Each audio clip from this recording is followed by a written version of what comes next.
Kirchhoff's first law, Kirchhoff second law. First law junction साठी आहे, second law loop साठी आहे. पहिला लॉ करंट लॉ आहे, दुसरा व्होल्टेजचा लॉ आहे.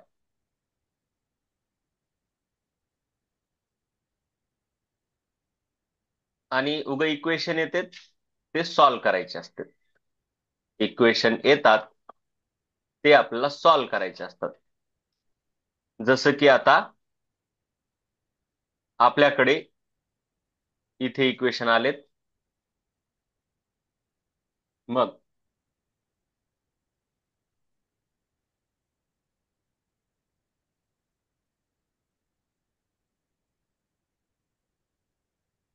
बघा, आता हे इक्वेशन आपण सॉल्व्ह करणार आहोत. इथून I2 निघते बघा, इथपर्यंत आलो होतो ना आपण.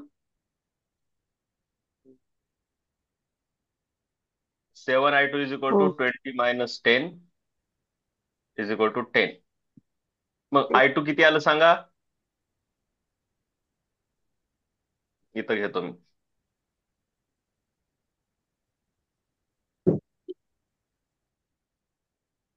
मग I2 इज इक्वल टू 10/7 येते का.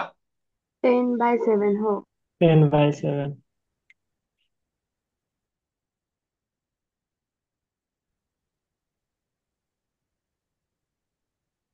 10/7 अँपियर. मग हे I2. तर पॉइंट मध्ये काढा लागेल का ह्याला?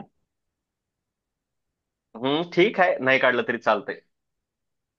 आता हे I2 जर आपण 4 मध्ये टाकलं तर काय निघेल. I1. काय निघेल. I1. I1. So 4I1 is equal to 10 minus. 10 minus 10/7. So I1 is equal to 4I1 is equal to 60/7. तर I1 is equal to 60 divided by 28. 28. 28 म्हणा, 28. किंवा तसं नाही, 4 न कटतंय. 15×4 = 60. सो 15/7 येते. कळलं. हो. मग आता हो. हे I1 आणि I2 इक्वेशन 3 मध्ये टाका. काय भेटल तुम्हाला.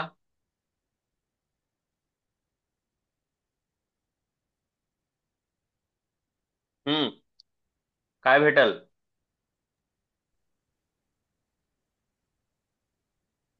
इक्वेशन 3 मध्ये टाकल्यावर काय भेटेल. अरे रे, एक चूक झाली. I3 भेटेल. एक चूक झाली बाळांनो, एक चूक झाली. 2 वेळेस I3. 2 वेळेस इक्वेशन 3 लिहिण्यात आलं. ठीक आहे, मग ह्याला आपण इक्वेशन 2A म्हणू. 2A मध्ये टाकलं I3 भेटतंय. So I3 is equal to 25/7 ampere. प्रत्येक ठिकाणी अँपियर 25/7. लिहिणं गरजेचं आहे. अँपियर लिहिणं फार गरजेचं आहे. मग अशा प्रकारे तुम्हाला काय झालं. I1 I2 I3 म्हणजे प्रत्येक रेझिस्टन्स मधून जाणारा करंट भेटला. आता पोटेन्शियल डिफरन्स काढायचंय. पोटेन्शियल डिफरन्स काय असते. त्या त्या रेझिस्टन्सला त्या त्या करंटनं मल्टिप्लाय करायचं. बरोबर ना. मग तुम्ही जर हे सर्किट घेतलं.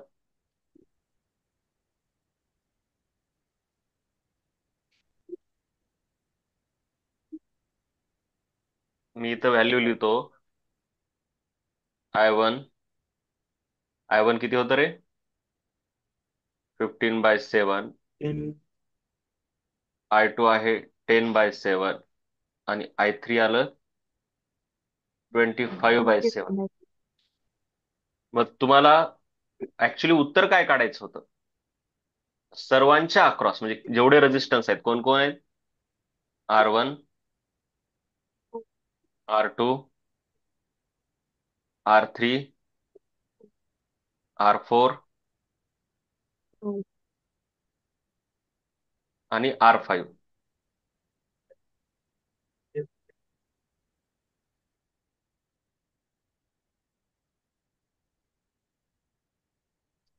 त्या प्रत्येकामधून जाणारा करंट आणि प्रत्येकाच्या अक्रॉसचं पोटेन्शियल डिफरन्स. आता R1 मधून कोणता करंट जातोय? I1. म्हणजे I1. हो. म्हणजे 15/7. 15/7. R2 मधून कोणता जातोय?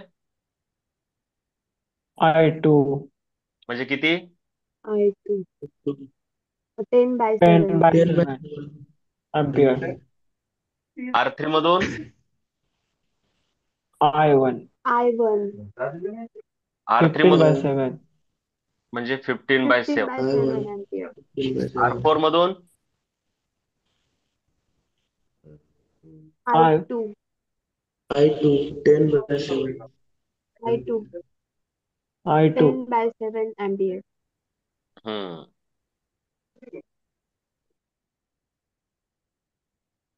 पुन्हा R5 मधून? I3 चाललं. म्हणजे I3 25/7 25 ampere. by 25/7 7. ampere. म्हणजे प्रत्येक रेजिस्टन्स मधून किती करंट चालाय निघाला का एकदम सुंदर प्रकारे? हो. आता प्रत्येकाच्या अक्रॉसचं पोटेन्शियल डिफरन्स काहीच नाही, करंट गुणिले रेजिस्टन्स. 15/7 गुणिले रेजिस्टन्स किती आहे? 2. I1 2 म्हणजे येईल ते 30/7 अँपियर का volt? volt Volt. Volt. Volt. हा पुढे बोला. R2 मधून? 10/7 10 by 7 10/7 into to into 1. 1. त्याचा रेजिस्टन्स 1 आहे ना, मी पाहिजे तिथे लिहितो. हा. R1 आहे 2 ओहम, ते 1 ओहम. R3 किती आहे? 4 ohms. 4 4. ohm. Pro R4 1 1 ohm. ohm. आता त्याला 1 2 तसं तर ohm. 2 ohm. त्याला वेगळा कॉलमच करायला पाहिजे R होता. एक वेगळा कॉलम पाहिजे, व्यवस्थित पद्धतशीर.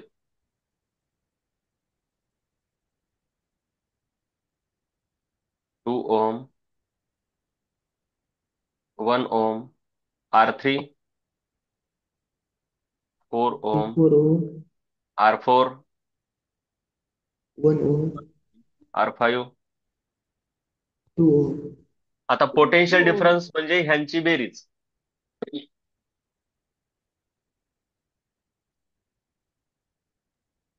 15/7 गुणिले 4. बरोबर का? हो. हा. हा. बोला. 10/7 into 10/7 1 into 1 10 by 7 into 1 is equal to 10/7. equal पुढे 10/7 बोला. 25/7 into 2 into 2. is 50/7 50/7 volt. volt.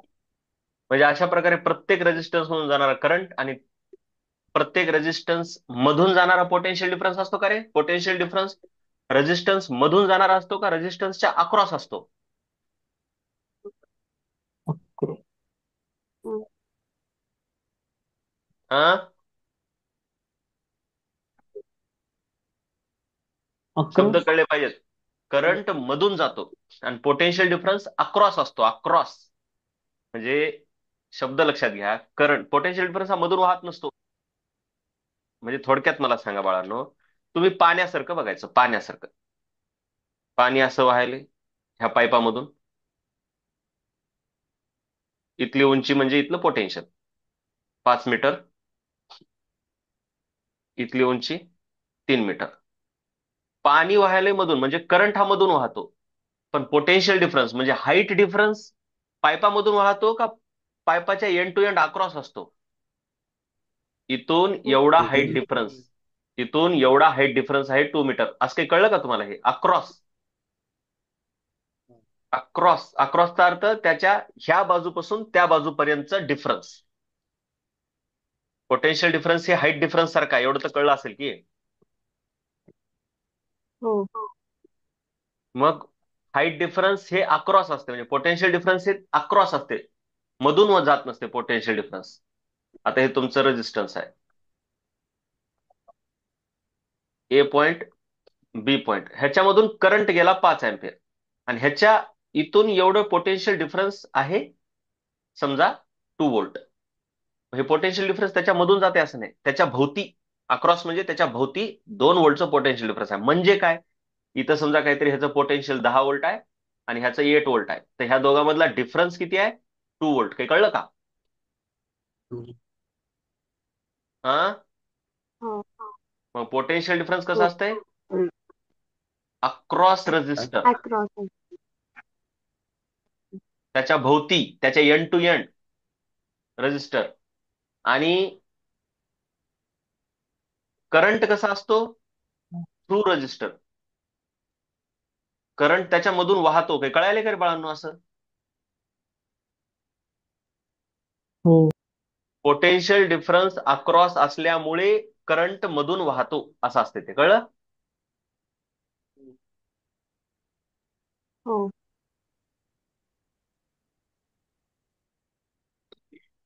मग हे असा प्रश्न सोडवायचा असतो किर्चॉफ्स लॉचा वापर करून. परंतु आपल्याला सध्या हे प्रश्न लिहून घ्यायचा नाही, आपल्याला फक्त हे लिहून घ्यायचं, हे नवनीत मध्ये दिलंय ना, हे कुठपर्यंत, इथपर्यंत.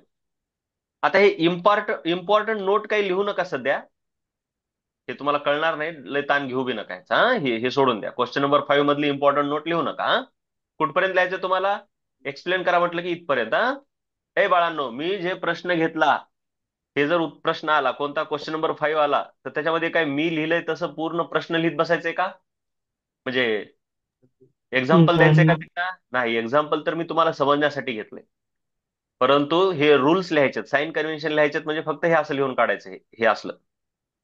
मी तुम्हाला समजून सांगितलंय, फक्त इंग्रजीमध्ये लिहायचंय त्याला. हा, आणि एक एक्झाम्पल द्यायचंय म्हणून हे असं एक एक्झाम्पल तुम्ही द्यायचं नक्की. 3 मार्काला असल्यावर एक एक्झाम्पल द्यायचं I1 R1च्या रूपात. त्याला व्हॅल्यू नाही देत बसायच्या, 10 ओम 2 ओम. कळलं का? आणि ते इक्वेशन सॉल्व्ह करायचेत का? नाही.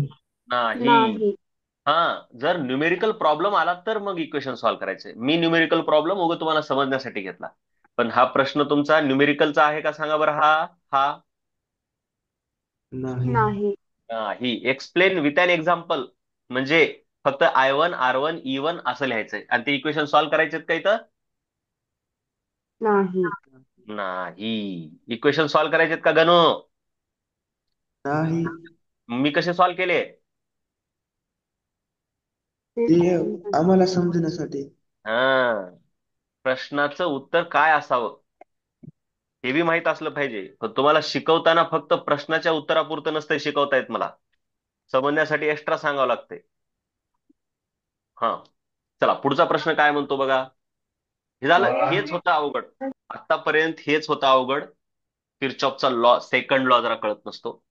आता सोपा आहे बघ.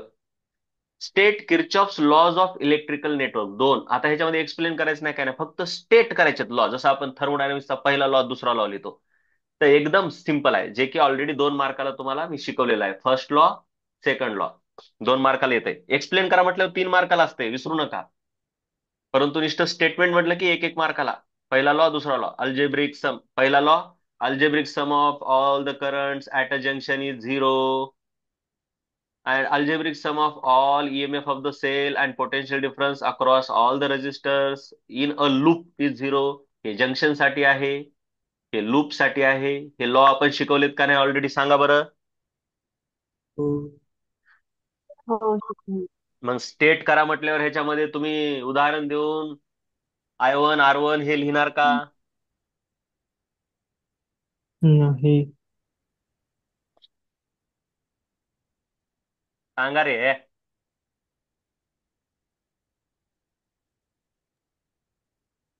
ए गणू, I1 R1 नाही लिहिणार. स्टेट करा म्हटलं 2 मार्काला की फक्त लॉचे स्टेटमेंट, म्हणजे किती काय लिहायचं, फक्त फक्त लॉचे स्टेटमेंट, ते साइन कन्व्हेन्शन, हे डेफिनेशन. ते काहीच नाही. हो काय लॉ, हे याला हे स्टेटमेंट 1 मार्काला, राईट? एवढंच. हो. त्याच्यानंतर हे बघा, हे स्टेटमेंट हे 1 मार्काला. आणि दोघं एकत्र आले की 2 मार्काला, बरोबर का?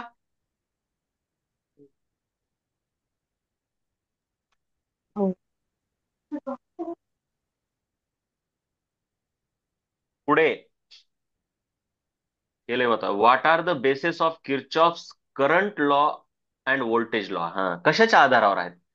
करंट लॉ काय म्हणतो, एखाद्या जंक्शन मध्ये टोटल करंटची बेरीज 0 असते, म्हणजे किंवा येणारे करंट बरोबर जाणारे करंट. टोटल करंटची बेरीज 0चा अर्थ काय? Current incoming is equal to current outgoing. असंच आहे ना ते. फक्त आउट वाल्याला आपण काय लिहितो, असं इकडे मायनस लिहितो, current coming minus current going is equal to 0. मग हे कशाच्या आधारावर आहे? करंट म्हणजे फ्लो ऑफ चार्ज. करंट म्हणजे फ्लो ऑफ चार्ज. मग एक असतो law of conservation of charge, law of conservation of charge. म्हणजे तो काय म्हणतो, नवीन चार्ज तयार होत नाही ह्या जगामध्ये, युनिव्हर्समध्ये, आणि असलेला चार्ज गायब पण होत नाही. म्हणजे जर तुमच्याकडे एक अशी सिस्टीम असेल, त्याच्यामध्ये टोटल 5 कुलम चार्ज असेल, तर तुम्ही 100 वर्षानं जर येऊन बघितलं तर टोटल चार्ज किती राहणार? 5 कुलमच राहणार. 5चा 6 कुलम एक्स्ट्रा असा वाढून बसेल का चार्ज? नाही. Law of conservation of charge कळलं का रे?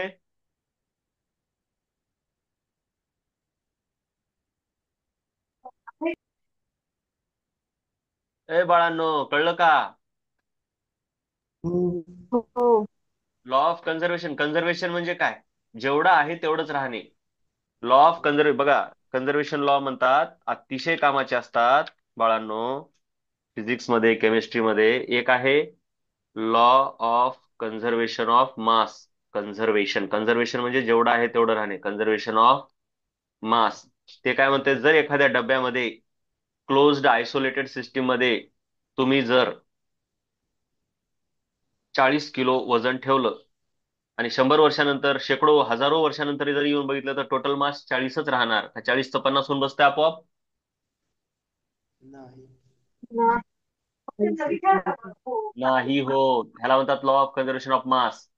तसाच दुसरा आहे law of conservation of energy. Law of conservation of energy. ते म्हणतंय एखाद्या क्लोज आयसोलेटेड सिस्टीम मध्ये, क्लोज म्हणण्यापेक्षा आयसोलेटेड सिस्टीम मध्ये जर तुम्ही 50 जूल एनर्जी ठेवली, तर शेकडो वर्षानंतर आल्यावर पण ती 50 जूलच राहते. त्यालाच फर्स्ट लॉ ऑफ थर्मोडायनामिक्स पण म्हणतात. फर्स्ट लॉ ऑफ थर्मोडायनामिक्स म्हणजे थोडक्यात फर्स्ट लॉ काय म्हणतो, क्यू इज इक्वल, म्हणजे actually delta U is equal to Q minus W. Isolated system आहे, मग त्याच्यावर तुम्ही हिट पण दिली नाही आणि त्याच्यावर वर्क पण केलं नाही, एकदम आयसोलेटेड सिस्टीम आहे, म्हणजे हे पण 0 पण 0, तर मग डेल्टा यू इक्वल टू काय येईल? 0. 0. झिरो. म्हणजेच U final minus U initial is equal to 0. म्हणजेच काय, U final is equal to U initial. म्हणजे 100 वर्षाच्या अगोदर जेवढी एनर्जी होती, यू म्हणजे काय, इंटरनल एनर्जी. इंटरनल एनर्जी 100 वर्षाच्या अगोदर जेवढी होती तेवढीच नंतर राहणार. 50 जूल होती अगोदर इंटरनल एनर्जी, 100 वर्षानंतर पण 50 जूल राहणार. म्हणजेच law of conservation of energy म्हणतात त्याला. म्हणजे जर तुम्ही बाहेरून एनर्जी दिली नाही किंवा वर्क केलं नाही, तर आपोआप एनर्जी वाढू शकते का? नाही. नाही. नाही. ह्याला म्हणतात law of conservation of energy. Law of conservation of energy. आणि तिसरा आहे law of conservation of charge. जर एखाद्या आयसोलेटेड सिस्टीम मध्ये, आयसोलेटेड म्हणजे कळलं, बाहेरून त्याच्यात काही येत नाही, त्यातलं बाहेर काही जात नाही. पहिल्यांदा हे कळलं का? बाहेरून त्याच्यात काही येत नाही, त्यातलं हो. बाहेर काही जात नाही. जर तुम्ही इथं काहीतरी चार्ज ठेवला 5 कुलम, आणि हजारो वर्षानंतर येऊन बघितला तर तिथं चार्ज 5 कुलमच असतो, 5चा 6 कुलम होतो का? नाही. म्हणजेच चार्ज नाही. Initial is equal to charge final. Charge आपोआप बदलत नाही, चार्ज आपोआप तयार होत नाही, होऊच शकत नाही. मग शेवटी एखाद्या जंक्शन मध्ये काय यायलंय, करंट यायलाय, म्हणजे चार्जच यायला आहे का नाही. एका सेकंदाला किती चार्ज होतो त्यालाच करंट म्हणतो आपण. 5 अँपिअरचा करंट यायलाय म्हणजे एका सेकंदामध्ये कुलम चार्ज झाला, असंच की याचा अर्थ. 5 अँपिअरचा करंट म्हणजे एका सेकंदामध्ये 5 कुलमचा चार्ज झाला, बरोबर का? हो. मग इकडून आला 8 कुलम. मग बाहेर किती जायला पाहिजे?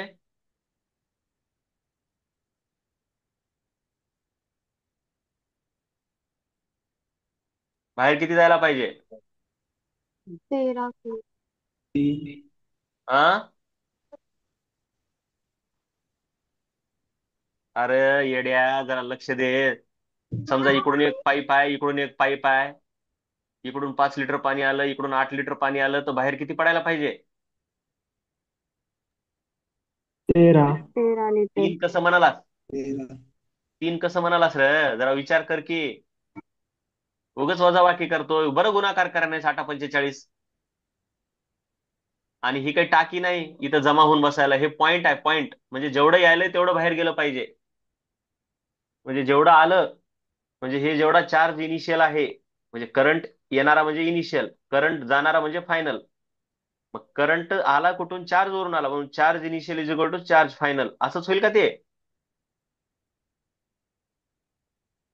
हे आहे चार्ज फायनल, आणि हे दोघं मिळून आहेत चार्ज इनिशियल. कळलं काय? बरोबर का? बरोबर. Charge initial is equal to charge final म्हणजे काय? लॉ ऑफ कन्झर्वेशन ऑफ, बोला काय? लॉ ऑफ कन्झर्वेशन ऑफ काय आहे? मास आहे का एनर्जी आहे का चार्ज आहे? चार्ज. चार्ज. हा. सो किरचॉफचा पहिला लॉ म्हणजे करंट लॉ किंवा जंक्शन लॉ, हा कशावर आधारित आहे? Law of conservation of charge. Charge. Charge. बघा, Kirchhoff's current law is based on conservation of electric charge. पहिला लॉ. व्हाईल व्होल्टेज लॉ, दुसरा law is based on conservation of energy, law of conservation of energy. आता एवढंच लक्षात ठेवा. एवढंच. हे पुढचं काही नाही, हे कट करून टाका, हे लिहायची गरज नाही. राहील का लक्षात असलं सांगितलेलं बाळांनो?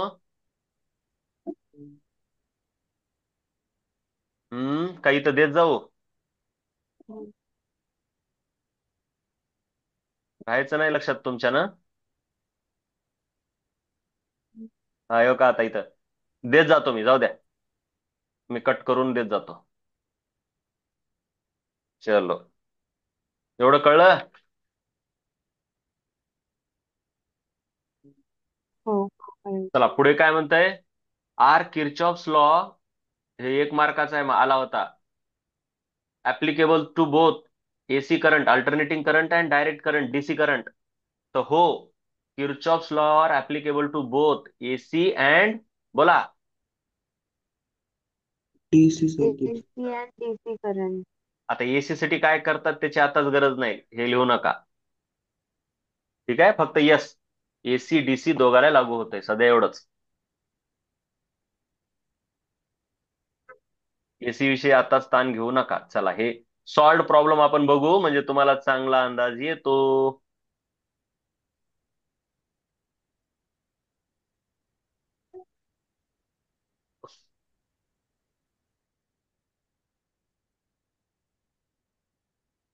हम्म. चलो, लयच मोठा आला.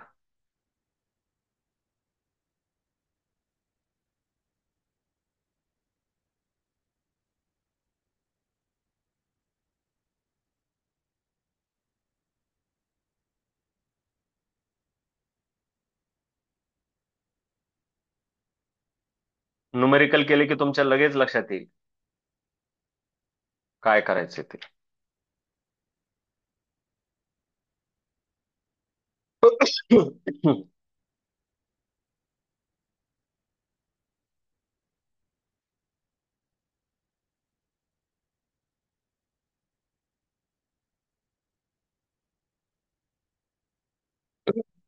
बघा, चला, क्वेश्चन भला मोठा क्वेश्चन दिलेला असतो, कळलं का? न्यूमेरिकल क्वेश्चन, परंतु सोपा असते. A battery of EMF 4 volt and internal resistance 1 ohm is connected in parallel with another battery of 1 volt internal resistance. हा, आता ही बॅटरी जी दिली आहे बाळांनो, आता नीट समजून घ्या. आता हे असं रेजिस्टन्स दाखवतो आपण. हे बघा, आपण कसं दाखवतो सहसा, हे रेजिस्टन्स आणि इकडे बॅटरी. बॅटरी म्हणलं की एकापेक्षा जास्त.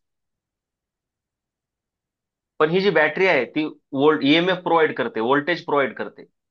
परंतु हिला स्वतःच्या मध्ये एक रेजिस्टन्स असते. मग तिला स्वतःचं रेजिस्टन्स असते, त्याला इंटरनल रेजिस्टन्स म्हणतात. बॅटरीचं इंटरनल रेजिस्टन्स हे आपलं बाहेरचं रेजिस्टन्स आहे, आपण लावलेलं वायर. पण बॅटरीचंही रेजिस्टन्स असते. तर त्याला कसं दाखवते, हे रेजिस्टन्स हे बाहेरचं, आणि बॅटरीला कसं दाखवते, ही बॅटरी आणि तिच्या पुढे असं रेजिस्टन्स काढते, तिचं तिचं स्वतःच.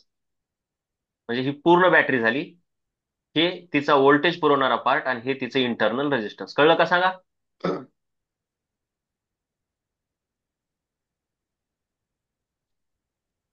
हो. हे बॅटरीचं रेजिस्टन्स आहे. हे आपण बाहेरून लावलेलं रेजिस्टन्स आहे. बाहेरून लावलेलं रेजिस्टन्स म्हणजे काय? बल्ब लावला, इस्त्री लावली, कोणतेही एखादं अप्लायन्स लावलं की त्याला रेजिस्टन्स असते, हे विसरू नका. हिटर लावलं. रेजिस्टर म्हणजे काय? आपल्या घरातल्या वस्तू. कळलं? कोणत्याही वस्तूला रजिस्टर म्हणून दाखवतात. पण हे रजिस्टर म्हणजे घरातली वस्तू आहे का ही? नाही. नाही. त्या बॅटरीचं स्वतः रेजिस्टन्स आहे. कळलं? Internal resistance. हं. हो हो. मग हा जो प्रश्न म्हटलाय, आता हे प्रश्न जरा समजून घ्यायचे, काय म्हटलंय कसं नाही.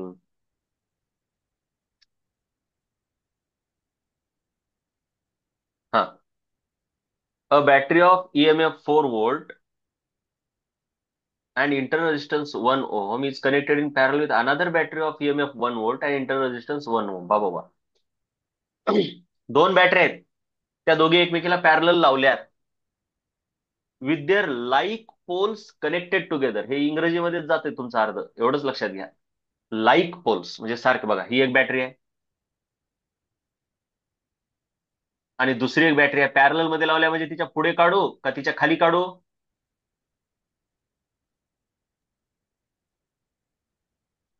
बोला, पॅरलल म्हणजे कसं लावावं लागतंय? खाली. खाली. खाली. कसं खाली? आता बॅटरीला तुम्ही असं दाखवा, खरं तर बॅटरीला असं दाखवावं लागतंय, पण त्यांनी उगं सेल सारखं दाखवलं, काय फरक पडत नाही. मग खाली, आता खाली दोन प्रकारे लावता येते,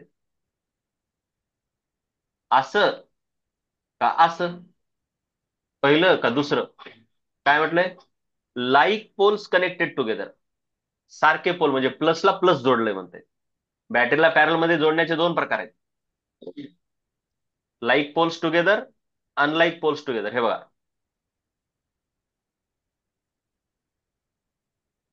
हे कसं जोडलंय, लाईक पोल्स टुगेदर का unlike poles together? Like poles like together. Pole. आणि लाईट पोल्स. हे झालं अनलाईक पोल्स टुगेदर. अनलाईक. मग आपली बॅटरी कशी आहे? Like poles like together. Pole. Like poles together. आणि त्यांना इंटरनल रेजिस्टन्स पण आहे, म्हणून ते असंही दाखवावं लागेल त्यांच्या पुढे.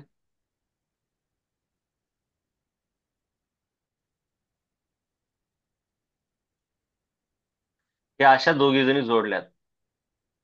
ही आहे 4 वोल्टची, लेटेस्ट से हिला E1 म्हणू, त्याचं रेजिस्टन्स R1 म्हणू, किती आहे? 1 ओहम.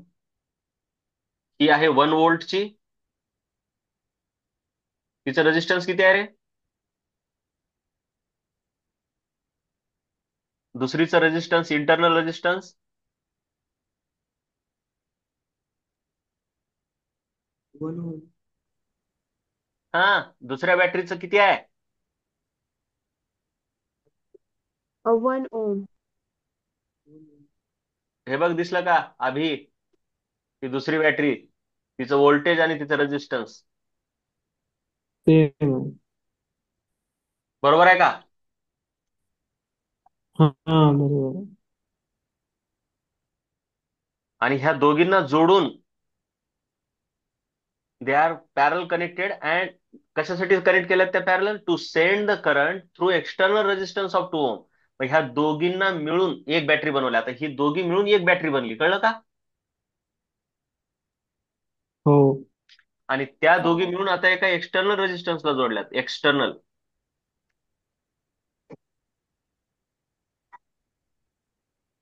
बघा काही कळलं का? कळलं का?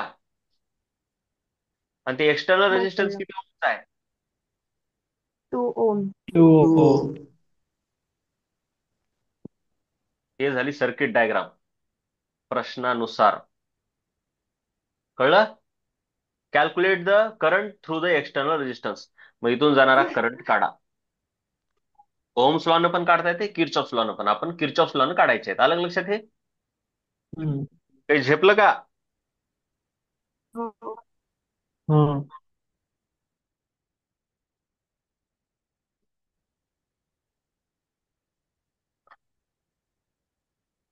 बरं, चला हे झालं. आता त्यांनी जरा वेगळ्या पद्धतीने घेतलंय, मी वेगळ्या पद्धतीने घेतलंय, काय फरक पडत नाही. थोडं वेगळं काढलंय त्यांनी. हो का, असं काढलंय.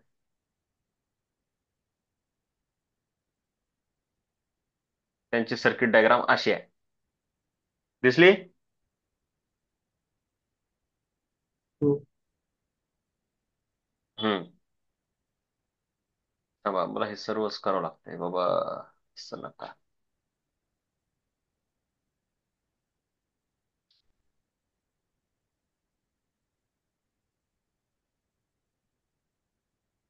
हम्म. तर बघा, ही आहे पहिली बॅटरी, ही आहे दुसरी बॅटरी. आता त्या बॅटरीमध्ये की पण दाखवल्या, बॅटरीला की पण असते बंद चालू करण्यासाठी. पण काय फरक पडत नाही. कळलं? पहिली बॅटरी दुसरी बॅटरी पॅरल मध्ये कळली का बाळ्या? कळली का रे बाळ्या? हो.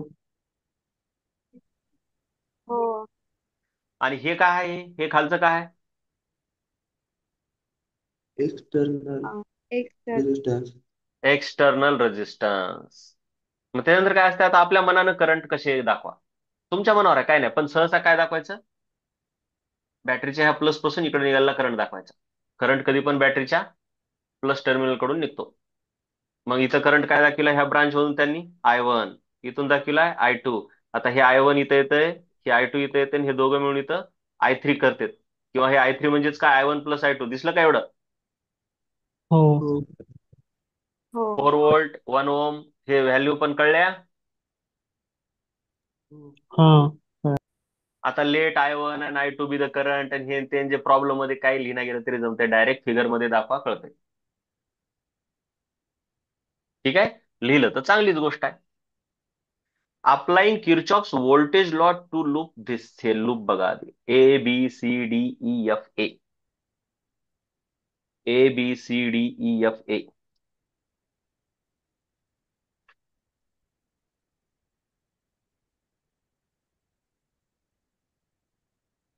उत्तर न बघता इकडे डोकं लावायचं.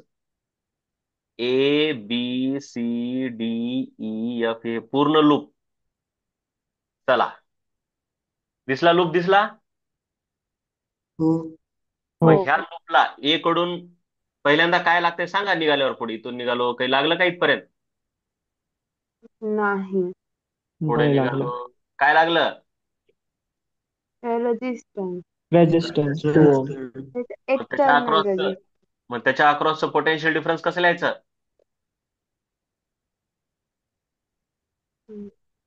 I1 I1 नाही. plus I1. I2 I1 and plus अरे. I2 हा, इंटू करंट गुणिले आर. मग करंट किती आहे? I1 plus I1 I2 plus I1 I2 plus I2 into 2. Into 2. Plus का मायनस? करंटच्या डायरेक्शन minus मायनस. बोला. -2. मायनस. -2. चला पुढे निघालो, काय -2. लागलं? काही लागलं का? नाही नाही. चला पुढे निघालो, लागलं का काही? लागलं हा, रेजिस्टन्स. रेजिस्टन्स. हा, त्याच्या अक्रॉस पोटेन्शियल डिफरन्स रेजिस्टन्सच्या अक्रॉस IR असते. बोला, प्लस का मायनस? मायनस. मायनस.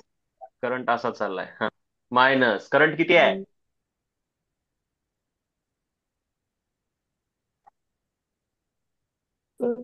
I1 आहे. I1 हा I1 आहे.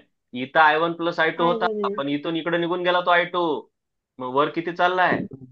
I1 चाललाय. I1 आणि इथं I1 आहे. इथं आहे ना I1, हे काय I1? मग तोच इथं असतो I1. जोपर्यंत ब्रांच फुटत नाही तोपर्यंत सेम असतो करंट. हा, मग सांगा I1 into. I1 I1 into 1 हा, चला पुढे काय लागलं? तर सेल सेल सेल प्लस का मायनस?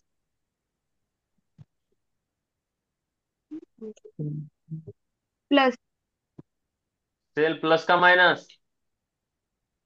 प्लस यार अभि, इकडे लक्ष हा दे. सर ते आठवण झालं. मूर्खपणा करू नकोस. नंतर कळत नाही रे बाळा. हा, काय करावं या लेकरांना आणि काय नाही. अरे लक्ष द्या रे तुम्ही. नंतर काय फायदा होणार नाही. सांग मला, करंट करंट काय पुढे लागलं? सांग सांग. सेल लागलं. हा, मग प्लस का मायनस? प्लस किती प्लस?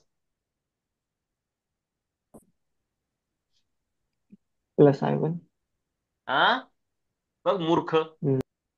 मी तुम्हाला सांगितलं किरचॉफच्या सेकंड लॉ मध्ये एक लागते रजिस्टर, प्लस ई दुसरं लागते प्लस सेल. ई रजिस्टरच्या अक्रॉस IR आणि आय आर सेलच्या अक्रॉस ई. ई ई मूर्खपणा.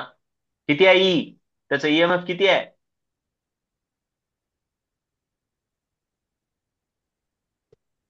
किती दिलंय? 4 अरे दिलंय ना, तेच असते 4. ती EMFच असते सेलचं. 4 व्होल्ट जे दिले ना ते सेलचं EMF असते. प्लस घेऊ का मायनस घेऊ?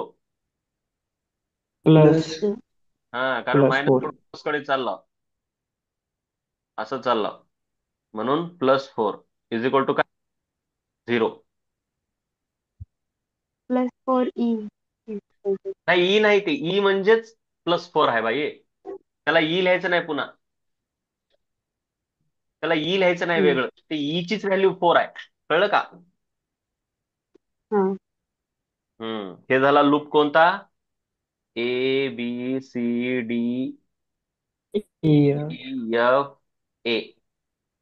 आता लूप दुसरा. एक एक लूप करणं म्हणजे काय सोपं आहे वाटायलंय का तुम्हाला? BCDEB, BCDEB, BCDEB, BCDEB, BCD.